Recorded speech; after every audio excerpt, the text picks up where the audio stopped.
Bismillahirrahmanirrahim. Welcome back once again. Now, this part of the video, it's about drilling the examiner report. Drilling the examiner report related to part B. So one by one, this is some very important point. Okay, the very first thing. When discussing the assumptions, made candidates need to make sure that they do actually discuss the assumption. Too many candidates simply state assumptions, just throw the knowledge, which are very often given to them in the scenario anyway. The credit available for this obviously limited, that you will not be able to get not be able to get complete technical marks and as well as not the professional marks.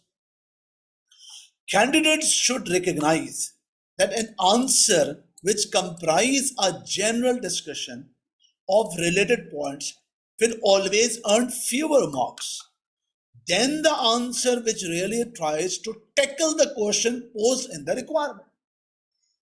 With this part of the video, you not just watch the video, also recall the previous two videos that what we have done. We really attempted the question with this covering this issues of the examiner or not. If yes, then continue to watch my videos and always obey advices accordingly. Furthermore, answers which do tackle the actual question posed are far more likely to earn professional skill marks available. That's a key point. If you follow my instructions, you will be able to get professional skill marks. Many responses to the discursive areas were rather brief and could never be expected to earn all the marks. Do remember, whenever you are saying that, sir, do we read, for example, reference to the previous video, sir, all these things need to write for 3 to 4 marks? I must say, ask yourself whenever you are attempting the question, is your question is complete or not? Whatever you have written, whatever you have done, is that complete with respect to the requirement? If your inner says yes, then move forward.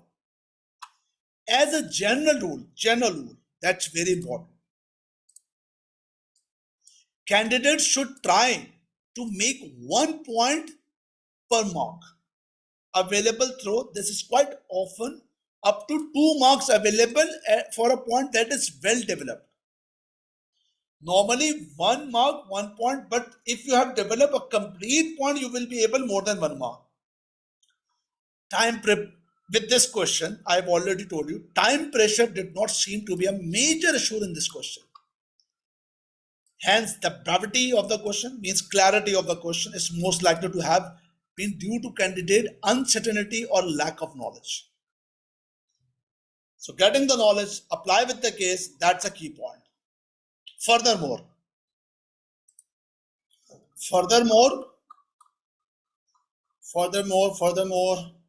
yes, more specifically, examiner mentioned for this assumption and synergy points, more points here. What examiner complained here, candidates proved to be good at listing assumptions, good, but many of which were given them in question, okay, but less good at really discussing the assumptions. The verb used discussing, just listing the assumptions, you will not be able to get any marks. Here example, for example, candidates might say it is assumed that after 4 years free cash flow will grow 4% per year. Okay, this is given in the question and hence can earn minimal merit.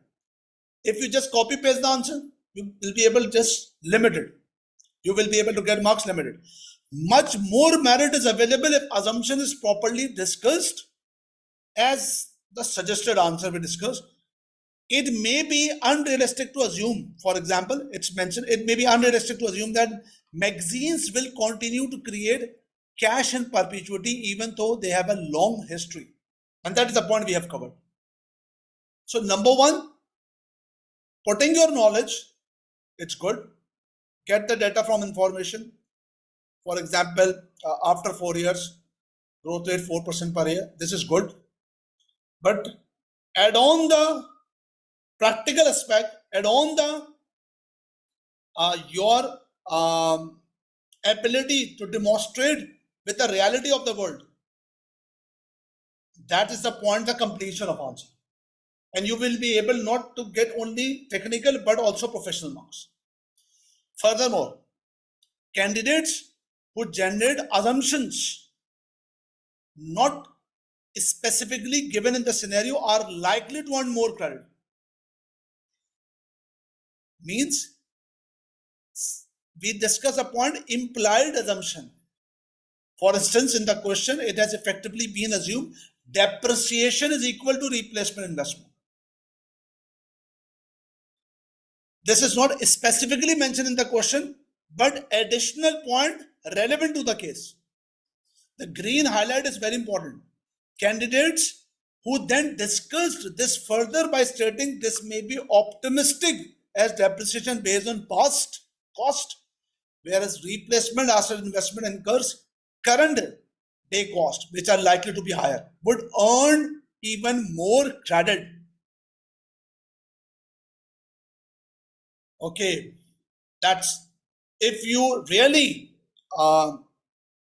answer the question with full of your effort, including the knowledge and the practical reality, the examiner will appreciate and you will be able more perfect marks. Point 6. As well as discussing whether or not assumptions made may be reasonable, candidates should go one step further and identify whether it could be useful to have further analysis or information. So this is another point. If some of the information available of the question in the question, examiner is trying to say that if some of the assumption or information in the question, you can challenge. For example, in this question, we have done useful to have more information how cost of capital was calculated. Challenge it, and hence whether or not it can be justified. Equally, candidates should consider another point, the implications if some assumptions were proved inaccurate. Because the basis of implication is that value and gains calculated could either under or overstate, which could obviously impact decision regarding the acquisition. So about this, unfortunately, only few candidates get this far. Why examiner saying that few candidates have done this? Because actually you people don't know what actually is the examiner expectation. So I must say that, is this not doable?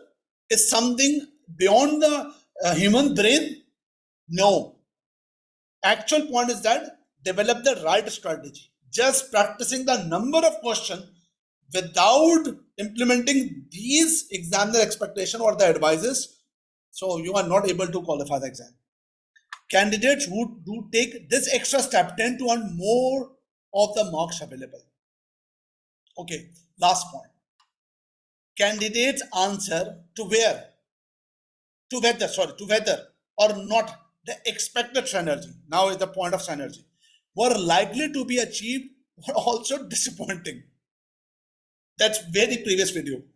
Too many scripts focus on describing the synergy that might arise and only made a passing reference, if any, to whether or not they could be achieved. Candidates should always be thinking about how they could structure the answer to best answer the actual question posed. Ask yourself, have you practiced any question with this green statement? Candidates should always be thinking about how they could structure their answer to best answer the actual question posed. Do your best with the ability. Rest of the part that we have done accordingly, that you have to candidates could have to have had a couple of subheadings, likely to achieve and less likely to achieve. So I have made the solution, suggested solution for you with this structure. Even model answer not available with this structure. Okay, candidates who try to structure their answer in this way tend to earn more of, carefully, read this carefully, take more of technicals available as they are much better placed to answer the question posed, and also tend to earn more of professional skill marks as well. So this is the point how you will be able to earn not only the exact technical marks but also professional skill marks. Simple words, meeting the examiner expectation. So thank you very much about this part of the video. Now wait for the next part of the video. That's about the part C. Part C. Thank you. Assalamu alaikum.